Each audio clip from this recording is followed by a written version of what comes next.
Let's talk about the Christmasization of Hanukkah. You know exactly what I mean. It's winter, the mall is blasting All I Want for Christmas Is You, there's tinsel everywhere, fake snow in places that might have never seen real snow, and somewhere, tucked between Santa and the 3 for 2 sock display, is a lonely little menorah, usually next to blue and silver wrapping paper that says Festival of Lights in a vaguely Hebrew-looking font. And that's what Hanukkah has become for much of the world. A cute, inoffensive, Instagrammable Jewish Christmas. 8 nights of light, some donuts, some presents, maybe a dreidel emoji, and absolutely no mention of what Hanukkah is actually about. We see this most clearly in how some politicians talk about it. There's that now famous and hilarious clip of Kamala Harris where she is asked what she loves most about Hanukkah, and she says, I love Hanukkah because it really is about the light. Now look, I'm not here to pick on her personally. She's just saying out loud what many people assume. Hanukkah equals generic spiritual vibes. A bit of light in the darkness, a little hope. It's Hallmark card theology. And then, the part that I find most darkly comical is that you can often find deeply anti-Israel politicians like Ilhan Omar, Jeremy Corbyn, who will put out a happy Hanukkah message to everyone, may you find the light in the darkness. And it's so comical because happy Hanukkah, well, this is a festival that literally celebrates the Jews reclaiming political sovereignty in the land of Israel, retaking Jerusalem and rededicating the temple on what today is probably the most contested religious site in the world.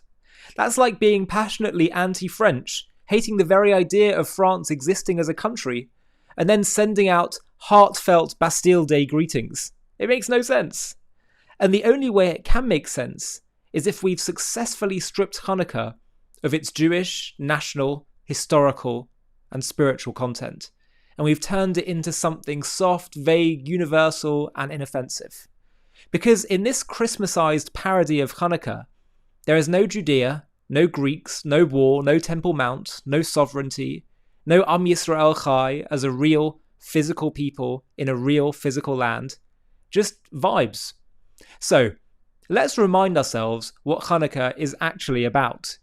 Historically, Hanukkah is about a foreign empire, the Greeks, controlling the land of Israel. It's about a campaign of not only political domination, but cultural and religious assimilation. Bans on circumcision, Shabbat, Torah study, and pagan altars forced into the temple. It's about a small group of Jews, the Maccabees, saying, no, we're not going to become an assimilated footnote to history. We're not going to let our covenant, our Torah, our land be erased. They fought. This was not a meditation retreat. It was a violent, messy, costly revolt. They reclaimed parts of the land. They retook Jerusalem. They ascended the Temple Mount, cleansed it of idols, and rededicated it. It was also an internal struggle among Jews, some of which wanted to assimilate into Greek culture. That is literally what Hanukkah is all about. It means dedication. And later, the sages highlight the spiritual miracle of the oil lasting 8 days. It's beautiful, but they don't erase the fact that this was also a military victory, a national liberation movement for a people asserting their right to live as Jews in a Jewish land under Jewish divine law. That's Hanukkah. So when a politician who spends all year calling the existence of a Jewish state a colonial project, or undermining Israel's right to defend itself, or promoting boycotts of the Jewish state, then turns around and says, Happy Hanukkah, may the lights bring hope, you've got to laugh. Because if Hanukkah means anything, it means that Jews having sovereignty in the land of Israel is not a 20th century colonial invention. It's one of the oldest ideas in Jewish history. And that's the deeper issue here. The way people are trying to detach Judaism from the land of Israel altogether.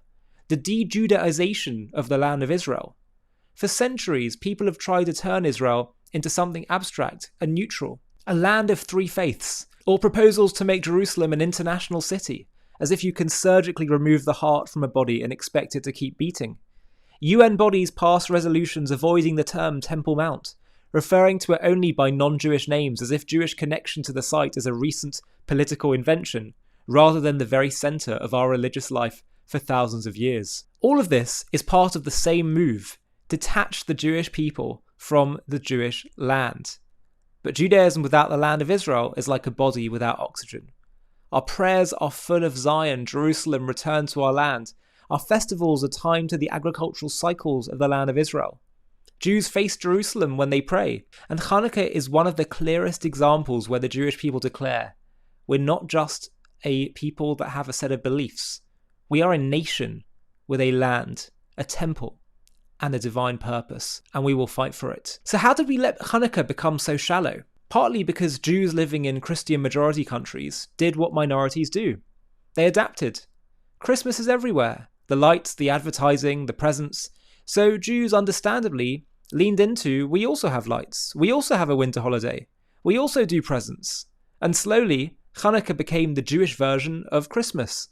Suddenly, there were Hanukkah bushes, blue and white tinsel, and an avalanche of Festival of Lights content that conveniently forgets the actual story. And I think it's also because talking about sovereignty, battles, temple rituals, and Jewish nationalism doesn't always fit so nicely into a multi-faith holiday party in a corporate office. So, to avoid awkwardness, the story gets sanitized. Meanwhile, and here's the twist, while Hanukkah is being softened into a universal winter festival about light, Christmas itself actually contains far more pre-Christian, pagan winter elements than many people even realize. Evergreen decorations, solstice imagery, the Christmas tree, these have long, complicated histories that go back to ancient European and Near Eastern winter traditions. Early Christians reinterpreted and absorbed them into their own framework. That's not a criticism. Religions often do this. But here's the key point. If you want a universal winter holiday about nature and light, there are plenty of solstice festivals for that. Hanukkah is not that. And Hanukkah also is not just a national liberation movement. It is that, yes.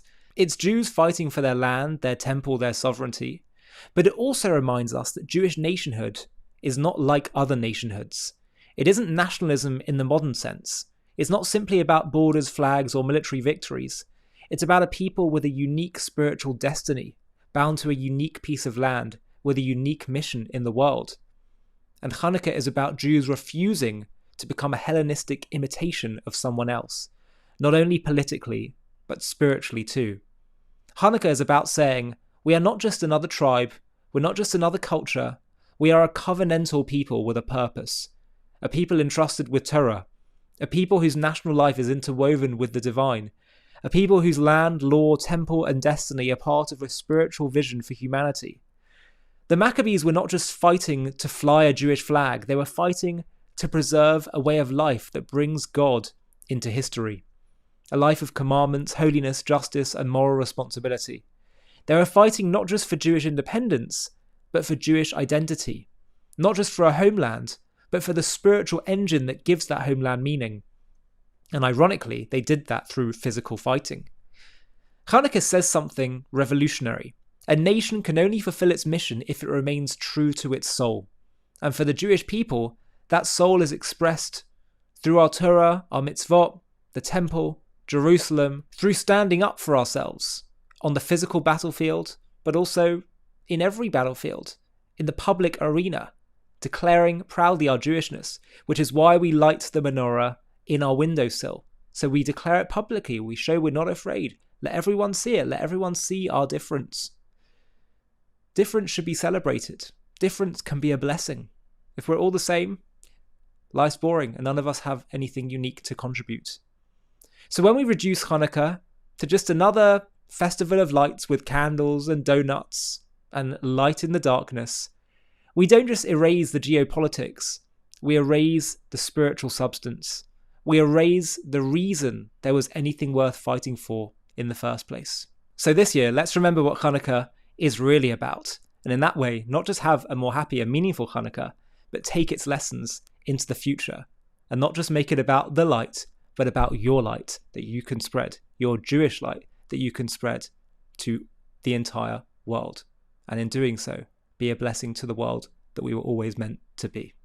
For thousands of years, the Jewish people have carried a promise that history is not a random cycle, that suffering and darkness and exile are not the end of the story, that one day the world will be redeemed and the Messiah, the Moshiach in Hebrew, will come. But what does that actually mean? Who is Moshiach? When will he come? How will we know he's real? Why would God design a world that waits so long for redemption in the first place? And what will life feel like after he comes? With AI and machines beginning to replace work, maybe we're already catching a glimpse. But then what will we do with our days? The prophets spoke of that world long ago. In this groundbreaking JTV Plus documentary, we uncover the truth about the Jewish vision of the Messiah, who he is, why it matters, and why his coming could be closer than you think. Join us as we reveal the truth about history's most anticipated figure.